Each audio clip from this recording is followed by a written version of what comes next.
야고보서 2장 차별이라는 제목을 가지고 하나님 말씀 보도록 하겠습니다. 야고보서 2장 1절부터 우리 13절 말씀까지 보도록 하겠습니다. 한 절씩 교독합니다. 내 형제들아, 영광의 주 곧 우리 주 예수 그리스도에 대한 믿음을 너희가 가졌으니 사람을 차별하여 대하지 말라. 만일 너희 회당에 금 가락지를 끼고 아름다운 옷을 입은 사람이 들어오고 또한 난로한 옷을 입은 가난한 사람이 들어올 때 너희가 아름다운 옷을 입은 자를 눈여겨보고 말하되 여기 좋은 자리에 앉으소서 하고 또 가난한 자에게 말하되 너는 거기 서 있든지 내 발등상 아래 앉으라 하면 너희끼리 서로 차별하며 악한 생각으로 판단하는 자가 되는 것이 아니냐. 내 사랑하는 형제들아, 들을지어다. 하나님이 세상에서 가난한 자를 택하사 믿음에 부요하게 하시고 또 자기를 사랑하는 자들에게 약속하신 나라를 상속으로 받게 하지 아니하셨느냐. 너희는 도리어 가난한 자를 업신여겼도다. 부자는 너희를 억압하며 법정으로 끌고 가지 아니하느냐. 그들은 너희에게 대하여 일컫는 바 그 아름다운 이름을 비방하지 아니하느냐. 너희가 만일 성경에 기록된 대로 내 이웃 사랑하기를 내 몸같이 하라 하신 최고의 법을 지키면 잘하는 것이거니와 만일 너희가 사람을 차별하여 대하면 죄를 짓는 것이니 율법이 너를 범법자로 정죄하리라. 누구든지 온 율법을 지키다가 그 하나를 범하면 모두 범한 자가 되나니 간음하지 말라 하시니가 또한 살인하지 말라 하셨은즉 내가 비록 간음하지 아니하여도 살인하면 율법을 범한 자가 되느니라. 너희는 자유의 율법대로 심판받을 자처럼 말도 하고 행하기도 하라. 같이 읽습니다. 긍휼을 행하지 아니하는 자에게는 긍휼 없는 심판이 있으리라. 긍휼은 심판을 이기고 자랑하니라. 아멘. 자, 오늘 말씀을 보면 영광의 주 곧 우리 주 예수 그리스도, 예수님이 누구신가에 대해서 분명히 얘기합니다. 영광의 주님이 되시고 또 우리 주 예수 그리스도, 우리의 예수 그리스도가 대한 믿음을 우리가 가졌다라고 말합니다. 우리 무엇을 말하기 전에 정체성에 대한 부분들을 분명히 해야 됩니다. 자, 여기 보면은 이스라엘아 들으라 우리 하나님 여호와는 이라고 했는데요. 하나님이 우리의 하나님이다 라고 하는 걸 분명히 합니다. 원래 이 이스라엘 말이었던 히브리어에는요, 비동사라고 하는 뭐뭐이다 라는 말을 안 써요.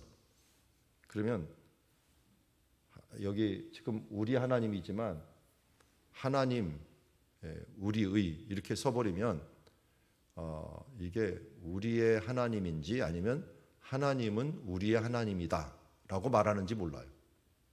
그래서 이 두 가지로 이해를 다 하시면 돼요. 저는 해석할 때 일부러 하나님은 우리의 하나님이십니다 라는 말로 더 하기를 좋아합니다. 왜냐하면 아도나이 엘로헤누라고 하는 히브리어를 쓰는데 아도나이가 여호와예요. 여호와, 엘로헤누 우리의 하나님이거든요. 여호와는 우리의 하나님이라도 되고 우리의 하나님 여호와는 이도 돼요. 여기도 마찬가지예요. 우리 주 예수 그리스도에 대한이라고 하지만 예수 그리스도는 우리의 주다 라는 말도 되고 우리 주 예수 그리스도도 됩니다. 근데 여러분들 끊어서 하는 게 딱 선명하죠. 예수 그리스도는 우리의 주입니다. 우리의 주인입니다 라고 하는 거예요. 여기서도 마찬가지예요. 예수 그리스도는 영광의 주님이시고 우리의 주님이십니다. 그러니까 수식어이지만 우리의 예수님이 어떤 분인가에 대한 부분들을, 나와 어떤 관계가 있는 부분들을 분명히 하는 수식어라고 할 수가 있어요. 예수 그리스도, 기름 부음 받고 왕이요 제사장이요 선지자 되신 예수, 그분은 영광스러운 주님이 되셨습니다. 그리고 그분이 바로 우리의 주인이 되어주셨습니다. 우리의 생명의 주인이 되어주셨어요. 그런 주 예수 그리스도 우리가 믿게 되었습니다. 그분에 대한 믿음을 너희가 가졌다라고 얘기합니다. 가진 자로서 가져야 될 당연한 태도가 뭐냐면 사람을 차별하여 대하지 말라. 자, 여기는 뭐가 깔려 있느냐면 나를 하나님께서 차별하여 선택하지 않으셨다는 거예요. 내가 뭐 남자라서, 여자라서, 한국 사람이라서, 뭐 미국 사람이라서 이런 차별하지 않았다는 거예요. 특별히 여기 보니까 빈부를 차별하지 않았다는 거예요. 만일 너희가 회당에서 금가락지를 끼고 아름다운 옷을 입은 사람이 들어오고 또 남루한 옷을 입은 가난한 사람이 들어올 때 너희가 아름다운 옷을 입은 자를 눈여겨보고 말하되 여기 좋은 자리에 앉으소서 하고 또 가난한 자에게 말하되 너는 거기 서 있든지 내 발등상 아래 앉아 있으라 하면 너희끼리 서로 차별하여 악한 생각으로 판단하는 자가 되는 것이 아니냐. 성경은 분명히 얘기합니다. 이런 차별은 악한 생각이다라고 얘기합니다. 특별히 빈부를 차별하는 것, 가난한 자와 부한 자를. 그런데 여기도 일부러 부한 자라고 하는 말을 안 쓴 것 같아요. 부한 척하는 사람, 금가락지 끼고 아름다운 옷을 입고 이 사람이 부자인지 가난한지는 몰라요. 그렇지만 비교를 갖다가 가난한 사람으로 했어요. 가난한 사람을 차별해버리는 일들, 이건 뭐 비단 빈부의 차별이겠습니까? 그렇지만 나도 모르게 이 부분들을 차별하게 됩니다. 이것은 우리 자신도 차별하고 또 상대방도 차별할 수가 있다는 거예요. 둘 다 이 부분들 참 조심해야 돼요. 지금 금가락지를 끼고 아름다운 옷을 입은 그 사람이 교만하면 안 됩니다. 이 사람들에게 요구되는 건 뭐예요? 겸손입니다. 그리고 가난한 사람들에게 또 요구되는 건 뭡니까? 이게 반발심이나 열등감을 조심해야 돼요. 예수님도 가난했습니다. 인자는 머리 둘 것이 없다라고 말했지만 그가 그것 때문에 혹시 차별도 받았어요. 왜? 아니 나사렛 사람 출신을 가지고 어떻게 나사렛 사람이 어떻게 선지자가 나올 수 있느냐 하면서 그를 차별했습니다. 그러나 당당했습니다. 우리는 이 두 가지, 누가 나를 차별하든지 내가 스스로 차별당해서는 안 된다는 것입니다. 부자라고 해갖고 내가 조금 다른 사람은 낫다고 우월해서도 안 되고 또 그것 때문에 열등감을 가지고 있어서도 안 됩니다. 그리고 나 자신도 또 누군가를 차별해서도 안 됩니다. 사탄은 이런 틈을 노려갖고 우리를 뒤흔들게 됩니다. 그러면서 나도 모르게 누군가 조금이라도 이상한 눈짓을 보이면 나를 차별해 하면서 내 안에서 자존심을 상하게 하는 것은 내가 예수를 믿고 하나님의 자녀된 것이 가장 큰 성공이요, 가장 큰 특혜를 받은 일들, 신분 상승이라는 부분들을 잊어버린 것이고 또 누군가를 차별한다는 것은 예수 그리스도의 눈을 잃어버린 것입니다. 하나님이 어떻게 그런 눈으로 쳐다보고 있겠습니까? 예수 그리스도의 마음, 그의 눈으로 쳐다본다면 사람은 외모를 보거니와 나 여호와는 중심을 보느니라 말하는 것처럼 중심을 볼 수 있는 눈이 생기게 된다는 거죠. 어쨌든 이 세상은 지금 빈부가 큰 차별을 하고 있는 세상이라는 건 분명합니다.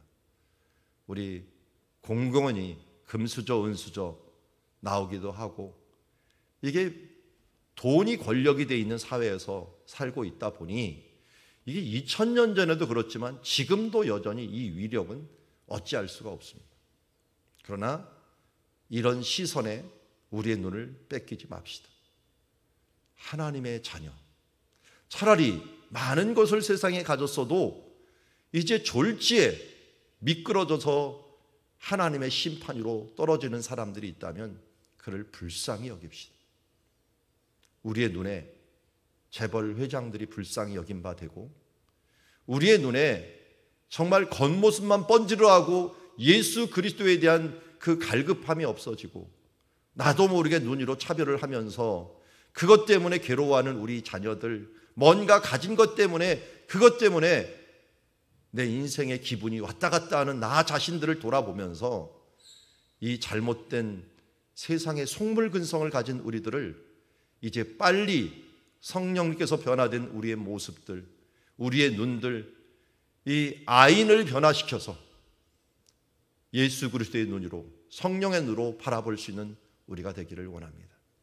그래서 하나님이 바라보는 시선으로, 성령께서 우리에게 바꾸어진 그 시선으로 주 예수 그리스도의 시선으로 믿음의 눈으로 바라볼 수 있는 우리가 되기를 원합니다. 여러분, 이 차별은 오늘 성경에서 분명히 하나님의 뜻이 아니라고 얘기를 합니다. 내 사랑하는 형제들아 들을지어다. 앞에서는 분명히 이 차별은 악한 생각이다 라고 얘기하고 있고, 실제로 예를 듭니다. 내 사랑하는 형제들아 들을지어다. 하나님이 세상에서 가난한 자를 택하였다. 예수님이 나사렛에서 첫 번째 설교가 무엇이었습니까? 성령이 너에게 임하사 가난한 자에게 복음을 이라고 얘기하고 있어요. 그러면 가난한 자를 먼저 택하셨다는 거예요. 그래서 가장 중요한 구원받는 믿음을 부여하게 해주셨다. 가난한 자들에게 먼저 믿음을 부여하게 해주셨는데, 자기를 사랑하는 자들에게 약속하신 나라를 상속을 받게 하셨는데, 이 하나님 나라를 상속받은 것보다 더 큰 상급이 없고 더 큰 부유가 어디 있겠습니까? 그런데 이 부분들을 중요시 않게 여기는 눈들, 차라리 부자들은 어떻게 됩니까? 너희를 억압하고 법정으로 끌고 가고, 그리고 너희에게 대하여 일컫는 바 그 아름다운 이름, 하나님의 이름뿐만 아니라 너희 자신의 이름들까지도 다 비방하면서 나가지 않느냐. 그런데 오늘 6절에 너희는 도리어 가난한 자를 업신여기니 어찌게 되는 거냐. 너에게 이로운 사람은 업신여기고 너의 정말 대적이 되는 사람들을 갖다가는 그거를 경외하고 존중하는 일이 어떻게 되는 거냐. 어제도 이 기독교인들 설문조사한 것들이 목회와 신학에 나와 있더라고요. 그래서 보니까 우리나라 사람들은 참 중요시 여기는 게 가족이 아니라 무슨 일, 남자들이 일이 많고요. 뭐 출세, 뭔가 직업 이런 것들에 대해 중요시 여기는 건 틀려요. 그런데 거기 조사 끝에 보니까 뭐라고 나왔냐면, 어려움이 당했을 때 제일 먼저 찾는 대상이 누굽니까? 라고 했더니 다 가족이에요. 그거는 빼도 박도 못해요. 모두 어려움이 당했으면 무조건 가족부터 찾아요. 아니, 어려울 때는 가족을 찾으면서 자기가 필요할 때는 가족을 찾는 게 아니라 다른 걸 찾고 있더라고요. 이게 바로 우리들의 모순이에요. 어려울 때 잘해주는 사람이 진짜 좋은 사람 아닙니까? 진짜 필요한 사람 아니에요? 여기 가난한 사람들, 또 가족들, 진짜 우리가 어려울 때 우리 옆에 있어줄 사람이 누군가? 그 사람이 여러분 소중한 사람이에요. 다윗도 나중에 이걸 깨달아갖고 자기가 도망갔을 때 같이 있었던 사람 600명은 다 누구였습니까? 자기하고 같이 결국 도망 다니면서 동고동락하면서 자기를 보았던 사람들 600명 대부분이 같이 갔어요. 그리고 갔더니 원수 같은 사람들, 이런 사람들이, 길앗 사람들이 자기를 대해주는 것을 보면서 그 사람들의 자녀들까지도 그야 바르실레의 가족이죠. 그 사람들을 끝까지 책임지는 모습을 보게 되고, 유언을 할 때도 솔로몬한테 이 자식들은 내가 잘 돌봐줘라. 진짜 어려울 때 함께 했던 사람들의 소중함을 다윗은 깨달았던 거예요. 여러분, 죽을 때까지 함께 할 사람이 누굽니까? 그 사람이 소중한 사람입니다. 제가 혹시 먼저 죽지 않으면 죽을 때는 여러분들을 끝까지 같이 할 겁니다. 그리고 진짜 죽어서도 같이 할 분이 정말 중요한 분이에요. 그분이 누구예요? 우리 하나님이셔요.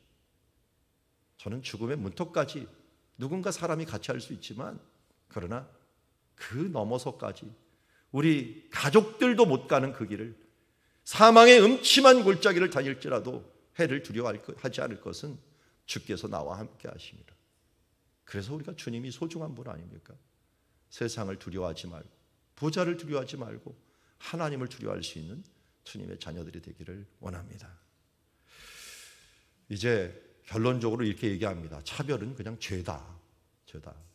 너희가 만일 성경에 기록된 대로 내 이웃 사랑하기를 내 몸과 같이 하라 하신 최고의 법을 지키면 잘하는 것이다. 이게 뭡니까? 결국은 D6 계명 아니겠습니까? 하나님을 사랑하고 내 이웃을 사랑하라 하는 것들이 마가복음 12장의 말씀이고, 이 말씀이 결국 신명기 6장에서 나온 말씀이다, 파생된 말씀이다 할 수 있습니다. 이걸 최고의 계명이라고 얘기합니다. 그런데 만일 이 최고의 계명을 반하는 삶들을 한다면 뭐 하는 거예요? 사람을 차별하는 거죠. 이웃 사랑하는 게 아니라 이웃을 차별하여 대하면 죄를 짓는 것이다. 율법이 너를 범법자로 정죄할 것이다. 차별은 그냥 내 성향이 아니라 죄입니다. 그리고 범법자가 된다는 것입니다. 율법이 우리를 이 부분들을 갖고 정죄한다고 합니다. 하나님은 차별하지 않는데 우리가 차별한다면 바로 정죄할 것입니다. 누구든지 온 율법을 지키다가 하나를 범하면 모두 범한 자가 됩니다. 간음하지 말라마 하신 이가 살인하지 말라고 했고, 비록 간음하지 아니어서 살인하면 율법을 범한 자가 되고, 우리가 살인하지 않아도 차별을 하면은 율법을 범한 자가 된다는 거예요. 똑같은 급으로 정죄된다는 것입니다. 이걸 어떻게 이겨야 될까요? 우리 성경에 계속 선으로 악을 이기라래죠. 너희는 자유의 율법대로 심판받을 자처럼 말도 하고 행하기도 하라. 그러면서 13절에 이길 수 있는 힘을 드디어 알려줍니다. 13절 같이 한번 읽어보겠습니다. 시작. 긍휼을 행하지 아니하는 자에게는 긍휼 없는 심판이 있으리라. 긍휼은 심판을 이기고 자랑하느니라. 아멘. 여러분, 욥의 세 친구의 가장 큰 문제가 뭐였습니까? 이게 없었어요. 긍휼이라는 게 없었어요. 자비라는 게 없었어요. 사랑이라는 게 없었어요. 불쌍히 여김이 처음에는 있다가 사라져 버렸습니다. 나도 모르게 이런 모습으로 정죄하기 쉽고 차별하기 쉬운 게 인간입니다. 뭔가 조금 더 가진 걸 갖고 우월하려고 하는 동시에 다른 사람들에 대해서 차별하게 돼 있는 우리들의 모습입니다.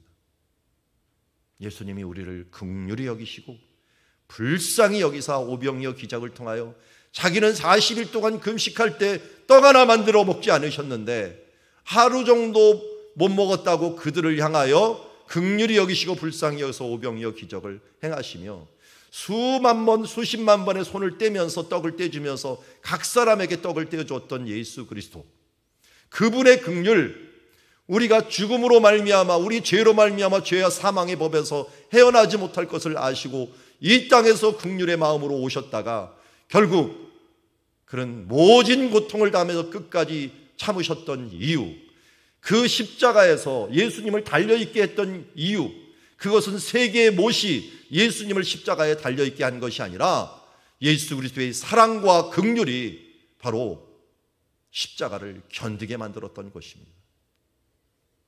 우리는 속물들입니다. 나도 모르게 조금만 더 가지면 우쭐하기 쉽고, 나도 모르게 못 가진 사람들을 향하여 우월감을 가지기 쉬운 존재들입니다. 이것은 인간이 있는 이상, 이 죄성이 있는 사람 이상 모두에게 나타날 수 있는 현상입니다.